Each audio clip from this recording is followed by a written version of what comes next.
Hello everyone, welcome to learn express. तो दोस्तों exercise 3.3 के सवाल आज हम लगाएंगे, है ना। इससे पहले के क्वेश्चन वो हम पिछली वीडियो में लगा चुके हैं। अगर आपने वो वीडियो नहीं देखी है तो आप जाके वो वीडियो देख लीजिए, है ना। तो चलिए स्टार्ट करते हैं आज की इस वीडियो को। हमारा पहला क्वेश्चन हमारी स्क्रीन के सामने, ठीक है। क्या कह रहा है कि निम्नलिखित समीकरण के युग्मों को विलोपन विधि और प्रतिस्थापन विधि से हल कीजिए और हमें बताना है कि कौन सी विधि ज्यादा उपयुक्त है ना।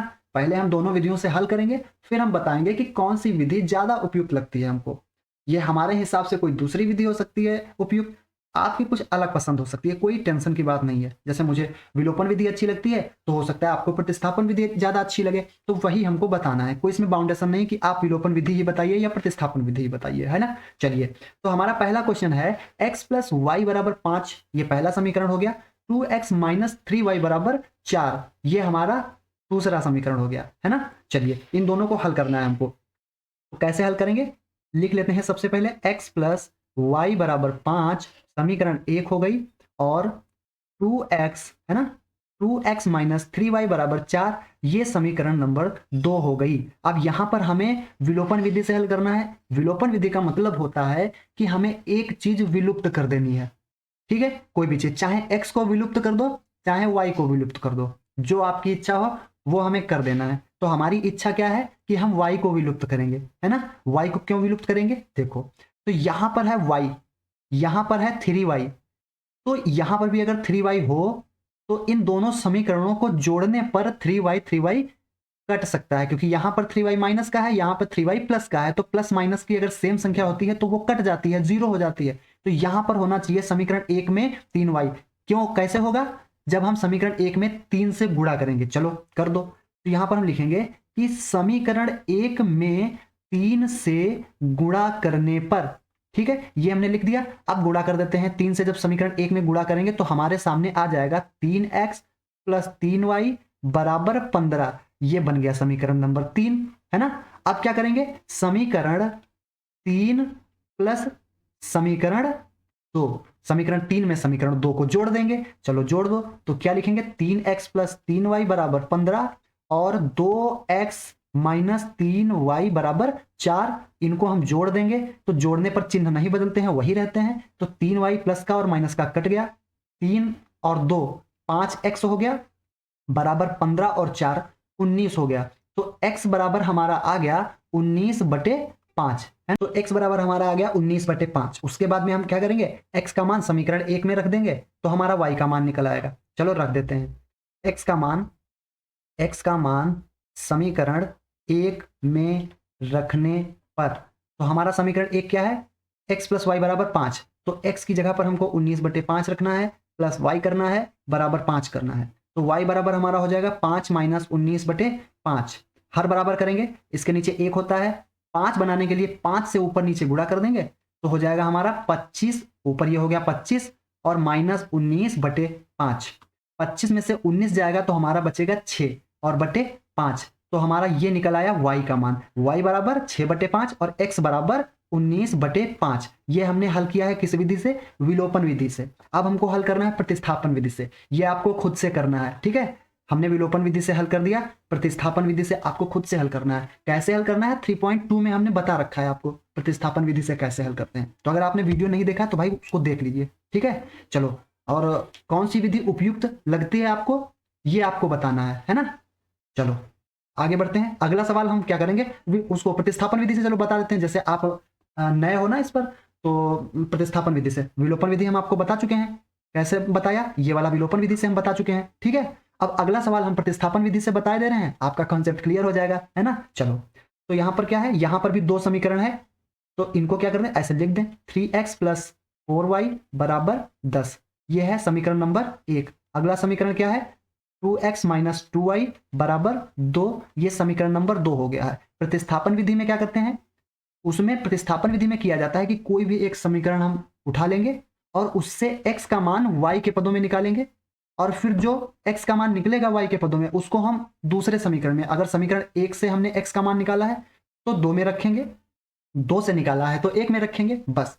कैसे, ये जो मैं बता रहा हूं ये कैसे अप्लाई करना है, ये मैं जब सवाल बताऊंगा तब आपको समझ में आ जाएगा, कोई टेंशन की बात है नहीं। और बाकी विलोपन विधि से कैसे लगाते हैं ये तो हम सीख ही चुके हैं, प्रतिस्थापन विधि से अभी सीख लेते हैं। चलो तो इसमें क्या करना है, हम समीकरण 1 से, यहाँ पर हम लिखेंगे समीकरण 1 से। समीकरण 1 क्या है हमारी, 3x + 4y = 10। तो 3x बराबर क्या हो जाएगा, 10 - 4y। तो x बराबर क्या हो जाएगा, 10 - 4y/3। ये हो गया x की वैल्यू निकली। अब क्या करेंगे, x का मान समीकरण 2 में रखने पर, क्योंकि ये x का मान जो हमने निकाला है ये हमने समीकरण 1 से निकाला है, तो इसका मान समीकरण 2 में रखेंगे, 2 में रखने पर। चलो रख दो यहाँ पर, क्या है समीकरण 2 हमारी, तो 2 और इस x की जगह पर हमें रखना है 10 - 4y/3 और -2y = 2, ये रख दिया हमने। चलो हल करते हैं इसको, तो ये अंदर 2 की गुणा कराएंगे तो हो जाएगा 20 - 8y/3, है ना, और माइनस यहाँ पर 2y है ना, 2y और बटे में 1 है, तो गुणे 3 ऊपर नीचे कर देंगे, हर बराबर हो जाएगा, और बटे ये बराबर में 2।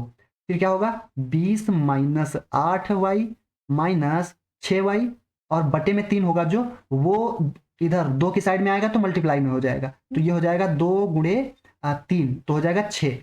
अब 8y माइनस का 6y माइनस का, दोनों चीज माइनस की जुड़ जाएंगी, तो 8 और 6 14y, 14y वो भी माइनस का, बराबर ये 6 प्लस का है। 20 जब दूसरी साइड में जाएगा, इसका पक्षांतर करके ले जाएंगे तो माइनस का 20 हो जाएगा, तो माइनस का 14y बराबर आ जाएगा माइनस का 14। माइनस माइनस कट जाएगा तो y बराबर कितना आया, 1 आ गया, y का मान 1। फिर क्या करेंगे, y का मान समीकरण किसी में, आप किसी में रख दो, चाहे समीकरण 1 में रख दो चाहे समीकरण 2 में रख दो। समीकरण 1 में रखने पर रख दो फटाफट। समीकरण 1 क्या है, 3x + 4y, यानी 4 × 1 कर देंगे बराबर 10 कर देंगे, ठीक है। फिर क्या करेंगे, 3x = 10, ये 4 एकम 4 हो जाएगा, इसका पक्षांतर करेंगे तो माइनस का 4 आ जाएगा, ठीक है। फिर चलो इधर यहां पर हल करते हैं, तो क्या होगा, 3x = 10 में से 4 जाएगा 6, तो x = 6/3, तो x = 3 एकम 3, 3 दूना 6 यानी कि 2। x की वैल्यू क्या आ गई, 2। तो ये हमने हल किया प्रतिस्थापन विधि से, और इससे पहले किससे हल किया था, विलोपन विधि से। तो आपको प्रतिस्थापन विधि और विलोपन विधि दोनों समझ में आ गई। अब कौन सी आपको उपयुक्त लगती है ये आप बता देंगे, ठीक है। जो आपको उपयुक्त लगती हो, जो अच्छी लगती हो विधि, वो आप बता देंगे, ठीक है। अगला सवाल ये है, ये आपको खुद से लगाना है, बिल्कुल सेम टू सेम वैसा ही सवाल है। समीकरण बस इसकी चलो बनानी है, थोड़ा सा अरेंज करना है इसको। क्या करना है, 3x - 5y और ये बराबर, ये देखो माइनस का 4 है, इधर जाएगा तो प्लस का 4 हो जाएगा, समीकरण नंबर 1 हो जाएगी। और 9x यहाँ पर 2y जब पक्षांतर करके इधर लाएंगे तो माइनस का 2y हो जाएगा बराबर प्लस का 7, ये समीकरण नंबर 2 हो जाएगी। तो बन गई समीकरण। अब इसको विलोपन विधि से हल करना है और प्रतिस्थापन विधि से हल करना है, दोनों विधियों से हल करना है आपको, है ना। ये मत करना कि हल मत करना। चलो अगला क्वेश्चन देखते हैं, अगला क्या है।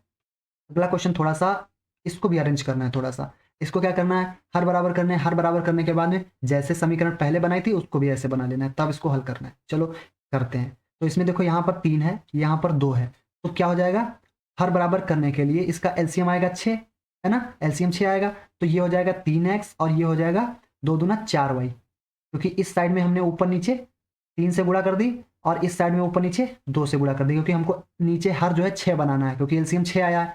तो 3x + 4y/6 कर दिया और बराबर में -1 है। फिर क्या हो गया ये चीज, फिर हो गई ये 3x + 4y बराबर ये 6 दूसरी साइड में ले जाएंगे, गुणा में कर देंगे तो हो जाएगा -6। समीकरण 1 बन गई, ठीक। अब वही सेम चीज यहां पर करेंगे। यहां पर क्या है, x - y/3, इसके नीचे 1, 3 से ऊपर नीचे गुणा कर देंगे तो हो जाएगा हमारा 3x - y/3 और बराबर में क्या है 3, ये कर दिया।